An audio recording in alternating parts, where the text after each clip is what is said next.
All right, welcome to episode 9 of the Practice Gym, and today we're going to be talking about the need to speak.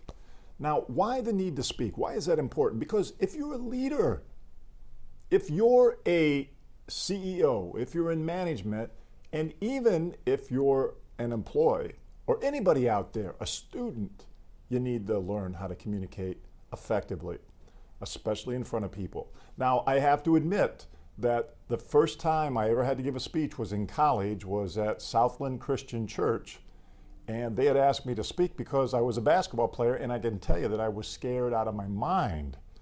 I had a speech tutor that helped me craft a speech, which I used all throughout my career. And the first time I got up there, for 30 seconds, I just stood there. They introduced me. I stepped up to the podium, and for 30 seconds, I was just stunned until they must have thought it was a joke or something. They started laughing. Well, that broke the ice, and that was the start of my speaking career. Now, why is this important to you?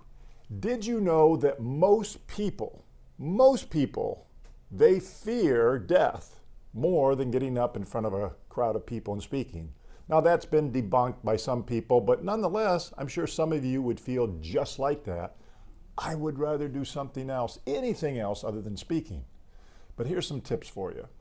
The benefits of being able to do this. Number one, you're going to be able to communicate your message much more effectively.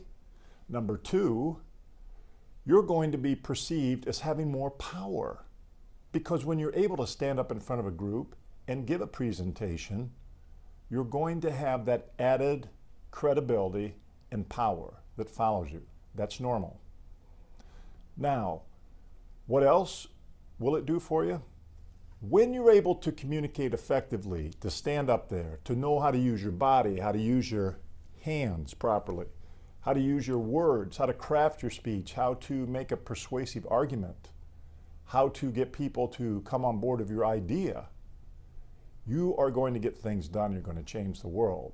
Hey, whether you like it or not, our last two presidents were masters at the oracle, or I should say oration of speech. They were masters at it.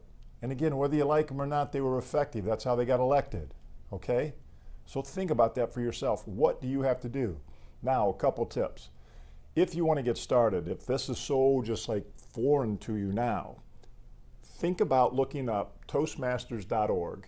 Toastmasters.org is an organization that's been around for years, decades. And I started with them way back in the 80s and worked myself through it for about 2 years. Very easy, very inexpensive to get started to learn to craft your speaking skills. When you do that, it's a very accommodating, very easy place to go to get practice and get good encouragement and support. Now, if you're past that and you're comfortable standing in front of a crowd, a couple other suggestions.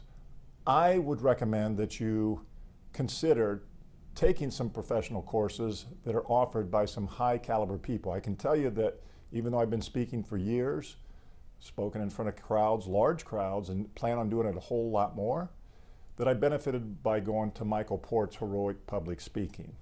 Just Google Heroic Public Speaking, you'll know what I'm talking about. It's one of the best courses I've had. It was recommended to me by high-level speakers. Really good. That's for a high level. But nonetheless, here's another thing you can do.